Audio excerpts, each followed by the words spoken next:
नमस्कार, मैं रीनू यादव आप सभी दर्शकों का अन्नदाता कार्यक्रम में स्वागत करती हूं। किसान बहुत परिश्रमी होते हैं। वे खेतों में जी तोड़ मेहनत करते हैं। जो अनाज, फल और सब्जियां उगाते हैं, हमारे देश की अर्थव्यवस्था का लगभग समूचा भार उन्हीं के कंधों पर ही है। ऐसे ही भारतीय किसानों को खेती बाड़ी से जुड़ी बहुत सी नई, रोचक और लाभकारी जानकारियां देने के लिए हर रोज सुबह हम आपके साथ आते हैं।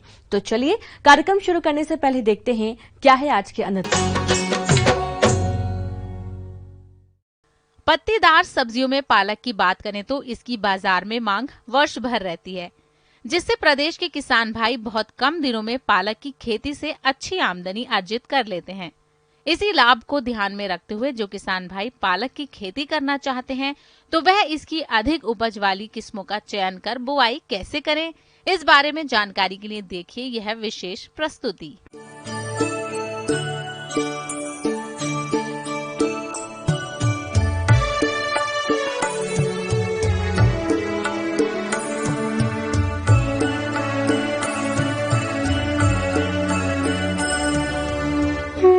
खेती बाड़ी में काम करने के कई ऐसे विकल्प हैं जिससे आप हर महीने लाखों की कमाई कर सकते हैं। इसमें यदि हम पालक की बात करें तो वो एक ऐसी सब्जी है जिसे आप पूरे साल खाते हैं। ये आपकी सेहत के लिए तो अच्छी होती ही है, साथ ही यदि आप इसका बिजनेस करते हैं तो इससे आपको काफी फायदा भी होता है। पालक की खेती का हरी सब्जी फसलों में विशेष स्थान है। देश के लगभग सभी भागों में रबी, खरीफ एवं जायद तीनों मौसम में इसकी खेती की जाती है। देशी तथा विलायती दो प्रकार की पालक अलग अलग क्षेत्रों में उगाई जाती है। देशी पालक की पत्तियां चिकनी, अंडाकार, छोटी एवं सीधी होती हैं, जबकि विलायती की पत्तियों के सिरे कटे हुए होते हैं। उपयुक्त जलवायु। देशी पालक गर्म एवं ठंडी जलवायु के अनुकूल है, परंतु गर्म जलवायु में अच्छी पैदावार होती है। भूमि का चयन। जैविक खाद से भरपूर उपजाऊ दोमट मिट्टी पालक की खेती के लिए उपयुक्त होती है। बुआई से पहले खेत की 2 से 3 बार जुताई करके समतल बना लेना चाहिए। उन्नत किस्में। पालक की खेती से अधिकतम उत्पादन के लिए अपने क्षेत्र एवं जलवायु के आधार पर किस्मों का चयन करना चाहिए। पालक की कुछ प्रचलित किस्में इस प्रकार हैं, जैसे ऑल ग्रीन, पूसा पालक, Pusa Harit, Pusa Jyoti, Jobner green, Banerjee giant, Hisar selection 23, पालक नंबर 5116, लॉन्ग स्टैंडिंग इत्यादि। किसान इन किस्मों का चयन कर खेती कर सकते हैं। बीज की मात्रा। पालक की खेती हेतु लगभग 30 किलोग्राम बीज प्रति हेक्टेयर आवश्यकता होती है, जबकि छिड़काव विधि 40 से 45 किलोग्राम बीज की आवश्यकता होती है। बुआई से पहले बीज को बाविस्टीन या कैप्टॉन 2 ग्राम प्रति किलोग्राम बीज दर से उपचारित करें। बुआई का समय और विधि। इसके लिए लाइनों से लाइनों की दूरी 25 से 30 सेंटीमीटर और पौधे से पौधे की दूरी 7 से 10 सेंटीमीटर रखनी चाहिए। खाद एवं उर्वरक। गोबर की सड़ी हुई खाद 20 टन प्रति हेक्टेयर तथा 8 टन वर्मी कंपोस्ट प्रति हेक्टेयर आवश्यकता होती है। खाद की पूरी मात्रा अंतिम जुताई के समय खेत में समान रूप से मिट्टी में मिला देना चाहिए। इसके अलावा 60 किलोग्राम नत्रजन, 40 किलोग्राम फास्फोरस तथा 40 किलोग्राम पोटाश प्रति हेक्टेयर की आवश्यकता होती है।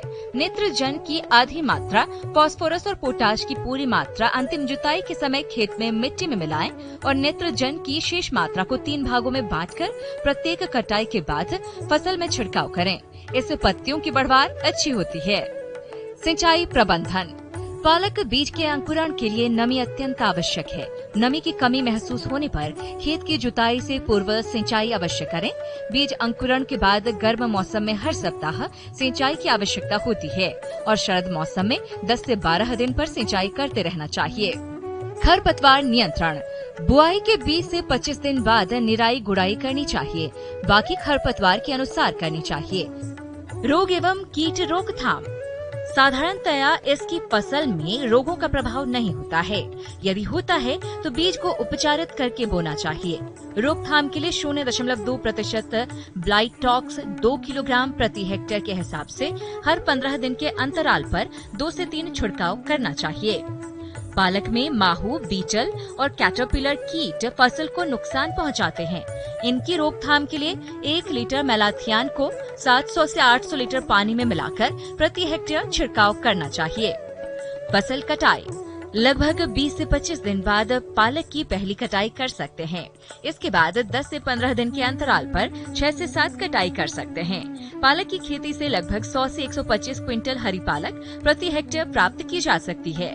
पालक की खेती यदि बीज उत्पादन के लिए की जा रही है तब 10 से 17 क्विंटल बीज प्रति हेक्टेयर उपज मिलती है। ब्रेक के बाद आप सभी दर्शकों का अन्नदाता में स्वागत है। चलिए अब रुख करते हैं अगली कड़ी की ओर। अक्सर पशुपालक पशु खरीदने के मामले में ठगी और धोखाधड़ी के शिकार हो जाते हैं। बिचौलियों के चक्कर में फंसकर किसान महंगे दामों पर गाय भैंस तो खरीद लेते हैं, लेकिन बाद में पता चलता है कि पशु से उतने दूध का उत्पादन नहीं हो रहा है जितना बिचौलिया या व्यापारी ने बताया था। तब किसान अपने को ठगा सा महसूस करता है। उस समय पशुपालक के पास हाथ मलने के अलावा और कोई चारा नहीं रह जाता। तो इस समस्या से किसान कैसे बचें, इसके बारे में जानते हैं डॉक्टर A.K. वर्मा से। किसान भाइयों, पशुपालन आज के समय में किसानों की आय को बढ़ाने में बहुत बड़ा महत्व रखता है अपना। तो इसलिए आजकल पशुओं की जो कीमत है वो बहुत अच्छी है। इसलिए उनकी जब हम खरीदारी करते हैं तो उसके लिए ये आवश्यक हो जाता है कि हम अच्छे पशुओं की पहचान कैसे करें। पशुपालक भाइयों, डेयरी व्यवसाय को सफल बनाने में उन्नत नस्ल के दुधारू पशुओं का अहम योगदान रहता है। तो आप मुर्रा, HF, गिर या फिर अपने क्षेत्र के हिसाब से उन्नत नस्ल के पशुओं का चयन कर पाल सकते हैं और इनसे अधिक दूध उत्पादन ले सकते हैं। सर्वप्रथम जब भी हम पशु खरीदने जाते हैं तो उस समय हम पशु की शरीर के बारे में देखते हैं कि उसका शरीर की बनावट किस तरह की है। इसकी पहचान करने के लिए हमेशा पशु के सामने खड़ा होना चाहिए और उससे आप देख पाएंगे कि पशु का जो आगे का हिस्सा है, आगे से पीछे की तरफ वो चौड़ा होना चाहिए। इसको तिकोने आकार का बोलते हैं। ये चीज हमें ध्यान में रखनी चाहिए और साथ ही साथ हमें ये देखना चाहिए कि जो भी दुधारू पशु है उसमें उसके ऐन में जो कुछ दूध की नशें होती हैं उनका उभार अच्छा होना चाहिए। जिन पशुओं में उभार अच्छा पाया जाता है वो दुधारू पशु होते हैं। और साथ ही साथ एक उनके पेट के पास से एक नस गुजरती है जिसको दुग्ध नलिका बोलते हैं, वो उसका उभार अच्छा होना चाहिए। ये इस चीज का प्रतीक होता है कि पशु में दूध उत्पादन करने की क्षमता बहुत अच्छी है। और साथ ही साथ हमें जो पशु के थन हैं उनके बारे में विशेष ध्यान देना चाहिए, क्योंकि आजकल थनैला की बहुत बड़ी समस्या होती है। उसकी वजह से पशु के थनों में खराबी हो सकती है। तो ऐसा पशु आगे आने वाले समय पर आपको अच्छा उत्पादन नहीं देगा। तो इन सारी चीजों को आपको ध्यान रखना होता है। साथ ही साथ एक और महत्वपूर्ण चीज होती है कि पशुओं में जो उत्पादन की क्षमता होती है वो उनकी उम्र के अनुसार घटती रहती है। सामान्यतः जो पशु हैं उनका सबसे अच्छा उत्पादन दूसरे या तीसरे ब्यात से स्टार्ट होता है। उसके बाद लगभग 7वें ब्यात तक उनका जो उत्पादन है वो अच्छा रहता है, उसके बाद में कम होने लगता है। दुधारू पशु खरीदते समय आप पशु को किसी विश्वसनीय जगह या किसी सरकारी संस्था से खरीदें ताकि आप किसी प्रकार से ठगी के शिकार नहीं हो सके। पशु 1 या 2 ब्यांत वाला ही खरीदना चाहिए और पशु खरीदते समय पशु का दूध निकलवा कर देखना चाहिए कि पशु कितना दूध दे रहा है। तो किस तरह से हम पशु की उम्र के बारे में आइडिया लगा सकते हैं, कैसे जान पाएंगे? तो इसके लिए हमारे पास 2 तरीके हैं। एक तरीका होता है कि पशु के जो निचले जबड़े में दांत निकलते हैं वो 4 जोड़े होते हैं। तो इसके ये एक फिक्स उम्र पर निकलते हैं। जैसे पहला जोड़ा जो दांतों का है वो लगभग 21 महीने की उम्र पर निकलता है। दूसरा जो जोड़ा होता है दांतों का वो लगभग 2.5 साल की उम्र पर निकलता है और तीसरा 3 साल की उम्र में और चौथा 4 साल तक की उम्र में। तो इस तरह से हम पशु की उम्र के बारे में आइडिया लगा लेते हैं। साथ ही साथ एक दूसरा मेथड है कि पशु के जो सींग होते हैं उस पे छल्ले बनते हैं, उसके आधार पर भी हम इसके उम्र का गणना कर सकते हैं। और इस तरीके में क्या होता है कि पशु की जो छल्ले निकलने का समय होता है वो 3 साल की उम्र पर पहला छल्ला निकलता है और उसके बाद प्रतिवर्ष एक छल्ला उसमें जुड़ता रहता है। तो इस तरह से इसका एक फार्मूला होता है, जितने छल्लों की संख्या है प्लस उसमें 2 जोड़ दें तो पशु की उम्र के बारे में आप आइडिया लगा सकते हैं। लेकिन कई बार ऐसा देखा गया है कि बहुत सारे लोग किसी को धोखा देने के चक्कर में सींगों के ऊपर उनकी सफाई करवा देते हैं। तो इसकी वजह से ये मेथड कई बार विश्वसनीय नहीं हो पाता है। इस तरह से आप पहचान करके एक अच्छा दुधारू पशु को खरीद सकते हैं और आपको किसी भी तरह से उसमें नुकसान होने का कोई चांस नहीं होगा। ब्रेक के बाद एक बार फिर से आप सभी दर्शकों का अन्नदाता कार्यक्रम में स्वागत है। बढ़ते हैं अगली प्रस्तुति की ओर। मौसम के अनुसार प्रबंधनों पर टिकी आपकी खेती बाड़ी और इसलिए मौसम पूर्वानुमान और उस पर आधारित साप्ताहिक कृषि सलाह इस प्रकार है।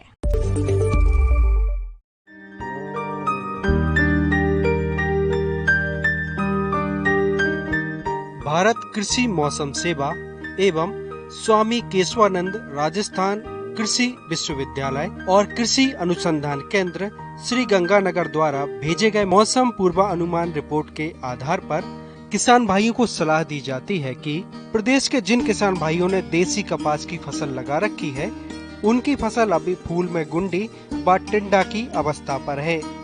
इस समय इस फसल में चितकबरी सुंडी का प्रकोप हो सकता है। इस कीट के नियंत्रण के लिए नीम की निम्बोली का 5% अर्क या क्यूनॉल फॉस 25 EC 2 मिलीलीटर दवा प्रति लीटर पानी में घोल बनाकर छिड़काव करें।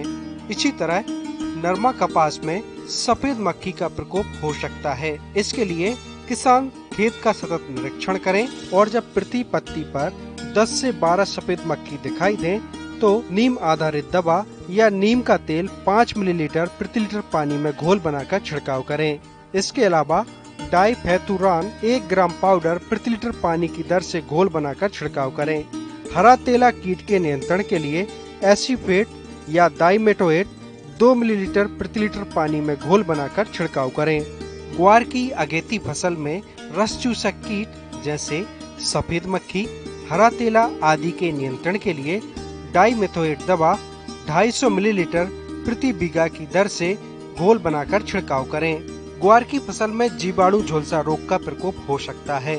इसकी रोकथाम के लिए खड़ी फसल में 100 लीटर पानी में स्टेप्टोसाइक्लिन 20 ग्राम और कॉपर ऑक्सीक्लोराइड 200 ग्राम के हिसाब से घोल बनाकर 15 दिन के अंतराल पर छिड़काव करें। इस समय मूंग की फसल में सफेद मक्खी कीट का प्रकोप होता है, जो कि पीत सिरा रोग को फैलाती है। इसके नियंत्रण के लिए डाइमेथोएट या मेलाथियान 5% चूर्ण 6 किलोग्राम प्रति बीघा की दर से बुरकाव करें। फलीछेदक कीट के नियंत्रण के लिए क्यूनॉल फॉस 25 EC या मोनोक्रोटोफास 250 मिलीलीटर को 100 लीटर पानी में घोल बनाकर प्रति बीघे की दर से छिड़काव करें। बाजरे की फसल में इस समय दीमक और सफेद लट कीट का प्रकोप हो सकता है। इनके नियंत्रण के लिए क्लोरोपाइरीफास दवा 4 लीटर प्रति हेक्टेयर की दर से सिंचाई के साथ पानी में मिलाकर दें। गन्ना की फसल अभी बढ़वार की अवस्था पर है। वर्षा की कमी होने पर किसान भाई 10 से 15 दिन के अंतराल पर सिंचाई करें। गन्ने की जड़ों के आसपास मिट्टी चढ़ाएं। साथ ही पायरिल्ला कीट के नियंत्रण हेतु सतत निगरानी करें। इसके नियंत्रण करने के लिए डाइमेथोएट दवा 1 लीटर या मेलाथियान 1200 मिलीलीटर दवा प्रति हेक्टेयर की दर से छिड़काव करें। पायरिल्ला कीट से बचाव के लिए एपेरिकीनिया परजीवी को खेत में पनपने के लिए 1500 कोकून प्रति बीघा की दर से पौधों की पत्तियों की मध्य सतह पर लगाएं। इस समय किन्नू के बाग फलन अवस्था पर हैं, जिसमें कैंकर रोग का प्रकोप हो सकता है। इसकी रोकथाम के लिए किसान भाई स्टेप्टोसाइक्लिन दवा का छिड़काव करें। किन्नू के बाग में रोग व अन्य कारणों से फल गिरने से रोकने के लिए कार्बेंडाजिम 1 ग्राम दवा प्रति लीटर पानी में घोल बनाकर छिड़काव करें। प्रयोग किए जाने वाले घोल में जिब्रेलिक एसिड 20 मिलीग्राम प्रति लीटर पानी की दर से घोल बनाकर छिड़काव करें।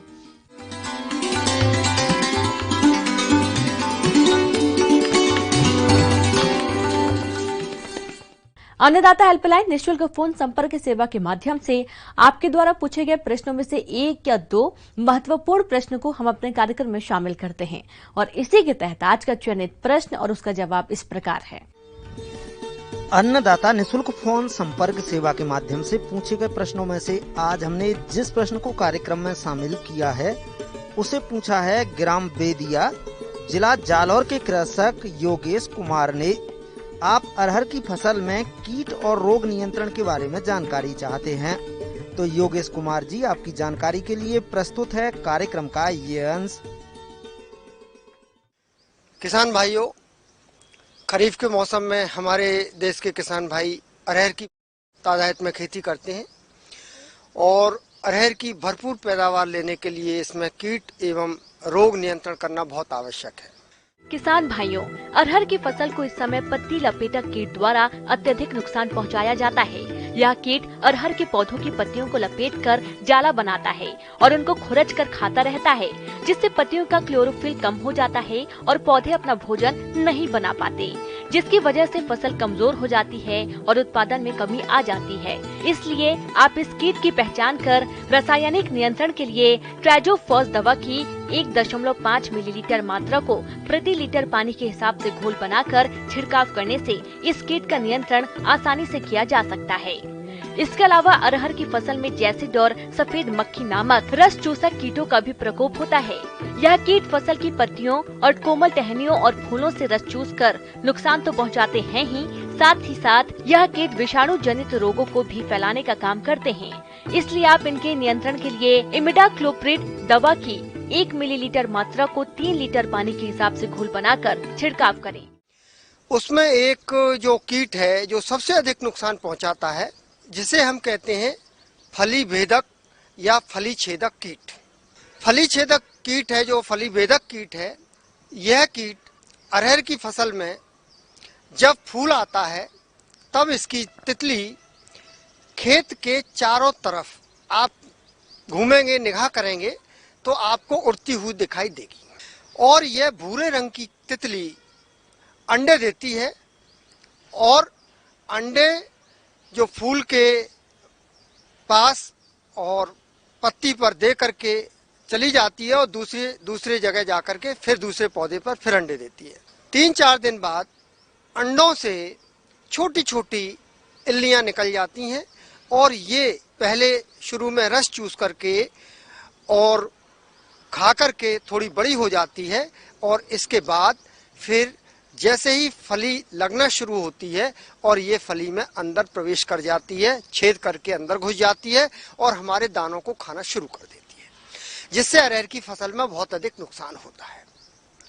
इसका जो प्रबंधन करने के लिए या इसका नियंत्रण करने के लिए आप इसमें स्पाइनोसैड एक दवा आती है, स्पाइनोसैड दवा, ये दवा 170 मिलीलीटर दवा 500 लीटर पानी में घोल बना करके प्रति हेक्टेयर के हिसाब से छिड़काव करें। या क्विनोलफास दवा, यह दवा 750 मिलीलीटर दवा 500 लीटर पानी में प्रति हेक्टेयर के हिसाब से घोल बना करके छिड़काव करें। किसान भाइयों, अरहर की फसल को उकठा रोग द्वारा अधिक हानि पहुंचाई जाती है, क्योंकि यह रोग फ्यूजेरियम नामक कवक से फैलता है। रोग के लक्षण साधारण तौर पर फसल में फूल लगने की अवस्था पर दिखाई पड़ते हैं और सितंबर से जनवरी महीने के बीच में यह रोग देखा जा सकता है। रोग के प्रकोप से पौधा पीला होकर सूख जाता है। इसमें जड़ें सड़कर गहरे रंग की हो जाती हैं तथा छाल हटाने पर जड़ से लेकर तने की ऊंचाई तक काले रंग की धारियां पाई जाती हैं, जिसकी वजह से पौधे बड़ी तेजी से सूखने लगते हैं और देखते ही देखते यह रोग पूरे खेत में फैल जाता है। यदि आपकी फसल में इस रोग का प्रकोप हो रहा है तो इसके नियंत्रण के लिए सबसे पहले आप रोग ग्रसित पौधों को उखाड़कर नष्ट करें। इस बीमारी से बचने के लिए रोग रोधी जातियां जैसे JKM 189, C11, JKM 7, BSMR 853, आशा आदि का चयन करें। उन्नत जातियों के बीजों को उपारिक करके ही बुवाई करें। गर्मी में खेत की गहरी जुताई व अरहर के साथ ज्वार की अंतर्वर्ती फसल लेने से इस रोग का संक्रमण कम रहता है। इसके अलावा किसान भाइयों, अरहर की फसल में आपने देखा होगा कि कभी कभी छोटी छोटी पत्तियां बन जाती हैं, जिनमें फूल नहीं आते, फल नहीं लगते, पौधा छोटा रह जाता है और पत्तियां भी बहुत छोटी छोटी और बहुत अधिक संख्या में दिखाई देने लगती हैं। ये जो है इस तरह के रोग को हम कहते हैं कि अरहर का वांध्य रोग। इसमें फूल और फलियां नहीं लगती हैं, जिसके कारण अरहर की फसल को काफी नुकसान होता है। इस प्रकार का रोग आपको दिखाई दे रहा है तो ये जो है विषाणु जनित रोग है, इसलिए कीट पतंगे इस रोग को आगे और फैलाते हैं। इसलिए जैसे क्विनोलफॉस है या डाइमेथोइड दवा, इन दो दवाओं में से कोई भी दवा 750 मिलीलीटर दवा 500 लीटर पानी में घोल बना करके और 10-10 दिन के अंतर से 2 बार छिड़काव कर देंगे तो अरहर का जो ये विषाणु रोग है, इससे आपकी फसल बच जाएगी, सुरक्षित हो जाएगी और आपको अधिक से अधिक पैदावार मिलेगी।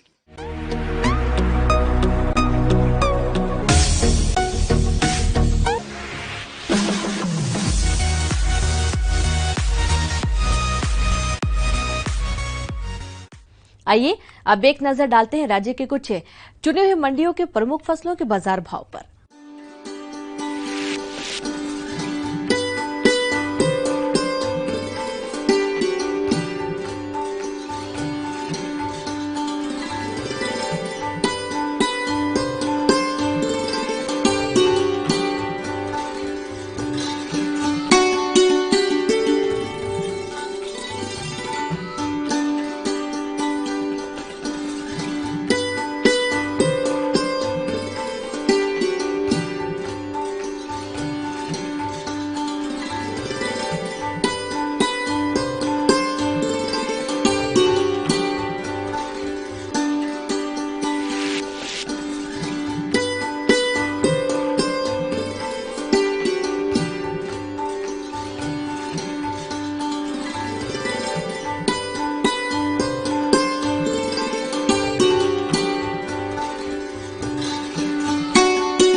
किसान भाइयों, अन्नदाता आपकी सेवा के लिए संकल्परत है। कृषि संबंधित समस्या एवं सुझावों के लिए आप हमें इस पते पर संपर्क कर सकते हैं। प्रोड्यूसर अन्नदाता news 18 Rajasthan, Ramoji film city Hyderabad 501512। साथ ही आप हमें ईमेल भी कर सकते हैं। हमारा ईमेल है p18annadataraajasthan@nw18.com। और इसके अतिरिक्त आप हमें निःशुल्क हेल्पलाइन नंबर 180041922155 पर सोमवार से शनिवार सुबह 10 से शाम 4 बजे के बीच संपर्क कर सकते हैं। किसान भाइयों, अब समय हो रहा है आपसे विदा लेने का, तो हमारी अन्नदाता टीम को दीजिए इजाजत। कल फिर आपसे मुलाकात होगी कृषि संबंधित कुछ और महत्वपूर्ण जानकारियों के साथ। नमस्कार।